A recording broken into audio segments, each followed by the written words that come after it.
Good morning student. आज हम लोग स्पेनिश कला के बारे में पढ़ेंगे। क्या स्पेनिश कला क्या है और सबसे पहले इसका परिचय पढ़ेंगे कि ये कहाँ से शुरू हुई है और इसका क्या उद्देश्य रहा है इसको शुरू करने का। तो स्पेनिश कला जो एक ऐसा समय था यूरोप में या ज्ञान के उसमें जो धाराएं थी, जो फ्रांस की क्रांति थी और नेपोलियन के युद्ध से प्रभावित होकर इस कला का परंपरागत रूप से एक प्रश्न चिन्ह लग गया था। आप कह सकते हैं कि स्पेन की जो शक्ति थी वो इंग्लैंड की समुद्री शक्ति के समक्ष क्षीण होने लगी थी, मतलब कम होने लगी थी।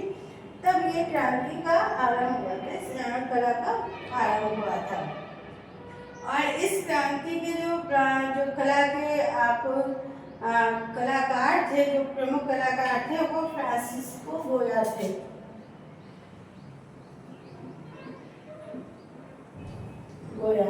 इन्होंने जो कला थी, जो स्पेन की कला थी, उसको काफी अच्छे से चित्रित किया। उसको जो वहाँ की क्रांति के समय जो जनजीवन था उसको अपने चित्रों में अधिक चित्रित किया था। ये एक चित्रकार ही नहीं थे, बल्कि चित्रकार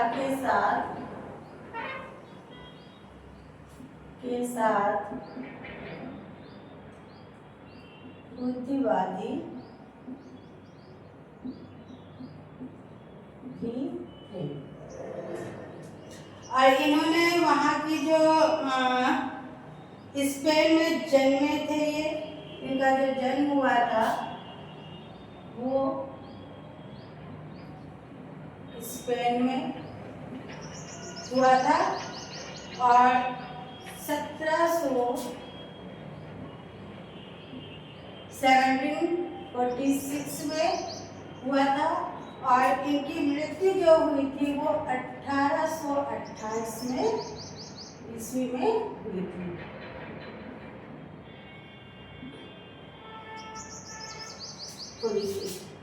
इन्होंने जो कलाकार जैसे थे, इनका जो बालकाल था, जो जीवन था, वो एक किसान का था। ये किसान के परिवार में जन्मे थे। किसान के परिवार में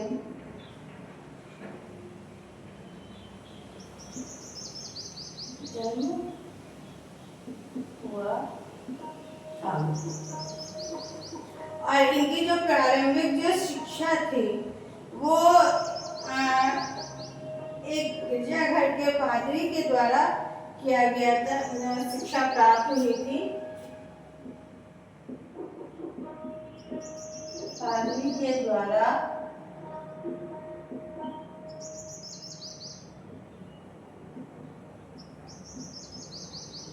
शिक्षा प्राप्त की, जो इनकी प्रारंभिक शिक्षा थी।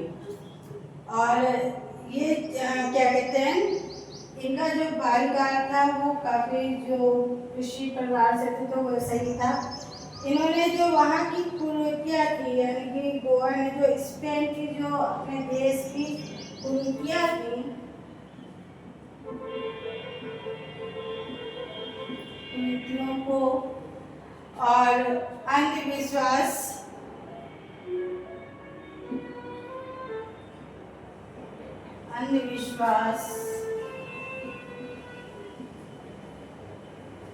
और आप कह सकते जो विकृतियां थी, विकृतियों का जो जुड़े हुए थे उसके प्रहार किया हुआ था, जो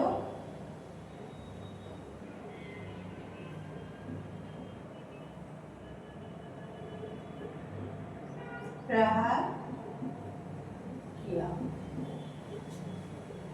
तो गोया ने इन सब का विरोध किया। जो कुरीतियां थी, अंधविश्वास था, जो कुरीतियां थी, उनका बहुत ही मतलब जड़ों से उसका प्रहार किया था।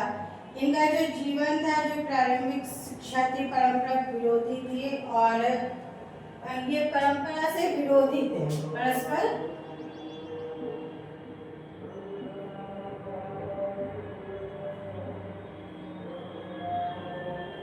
विरोधी थे।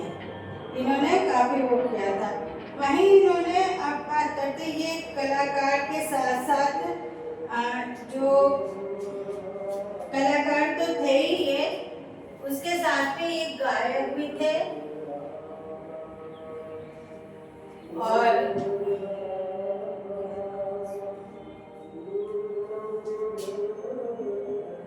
गायक, तलवारबाज,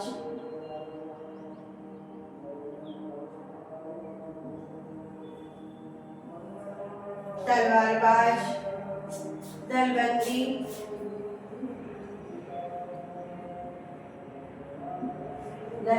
थे और आदि के गुण इनके अंदर विद्यमान थे।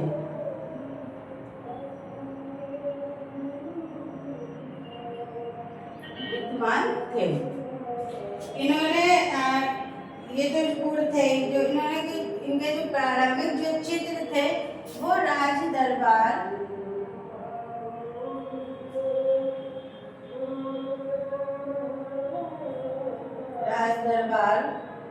राज परिवार से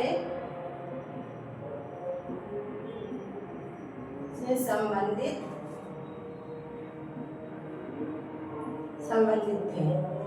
वहाँ के ये चित्र इन्होंने ज्यादा बनाए थे। इन्हीं में से एक इनके दो चित्र हैं 1789 और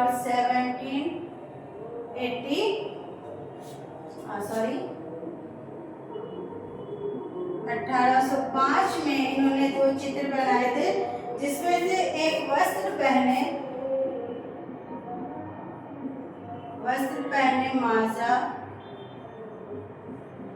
माजा का चित्र था, एवं एक और चित्र था जो अवस्त्र पहने माजा का चित्र था। दो शीर्षक का इन्होंने चित्र बनाए थे एक ही मुद्रा में, मतलब एक ही मुद्रा का कहने मतलब है कि एक में इन्होंने वस्त्र पहने हुए थे और दूसरे में जो लेडी थी वो बिना वस्त्र के चित्र बनाया हुआ था, नग्न अवस्था में चित्र बनाया हुआ था। इन्होंने और भी कई चित्र बनाए थे जो परिवार के समूह का चित्र है, परिवार के समूह का चित्र भी है। तो इस तरह के इन्होंने कई चित्र बनाए हुए थे। इसके बाद इन्होंने 1789 में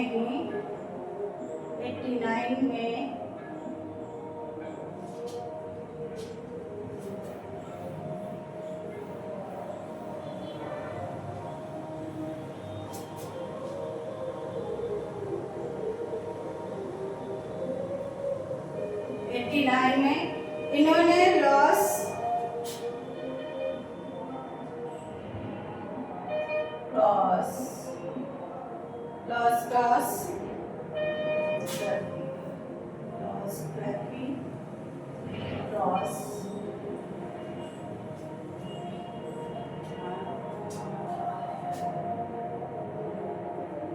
में नामक एक चित्र श्रृंखला जो कि एचिंग में थी, एचिंग और इन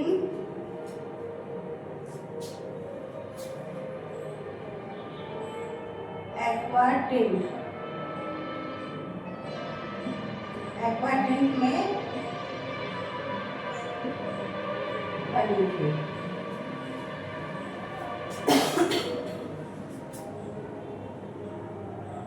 एक्वाटिंट में बनी हुई थी जो पद्धति थी।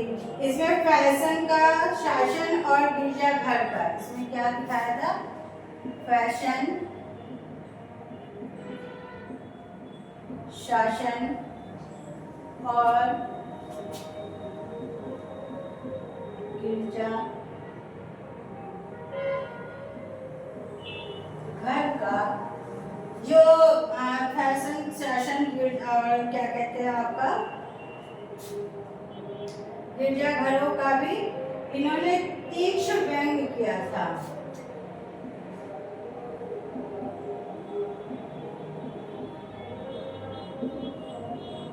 व्यंग किया। क्योंकि ये एक व्यंग चित्रकार भी रहे हैं, तो इन्होंने व्यंग चित्रों का भी काफी प्रदर्शन किया था, चित्र बनाए हुए थे। और नेपोलियन इसके बाद इन्होंने और भी कई चित्र बनाए हुए थे, जिसमें युद्ध की विभीषिकाएं, युद्ध की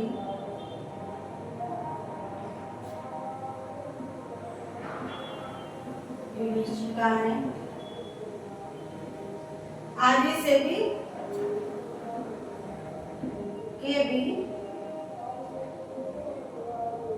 चित्र बनाए। तो आज हम लोगों ने ये स्पेन की चित्रकला के बारे में पढ़ा है, फ्रांसिस्को गोया के बारे में पढ़ा है, इसके और बारे में पढ़ेंगे। इसमें एक पॉइंट और है, इन्होंने 1819 में लिथोग्राफी का भी कार्य प्रारंभ किया था।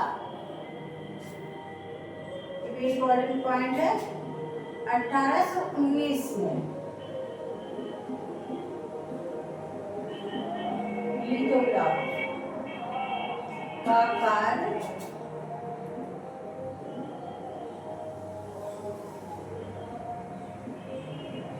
प्रारंभ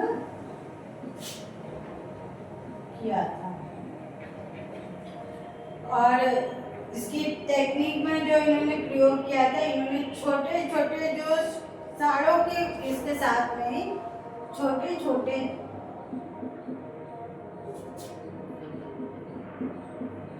साड़ों के भी चित्र बनाए थे। तो ये काफी इनके जीवन के काफी महत्वपूर्ण चित्र रहे हैं और कार्य भी रहे हैं। तो इसके और बारे में हम लोग नेक्स्ट वीडियो में पढ़ेंगे। Thank you.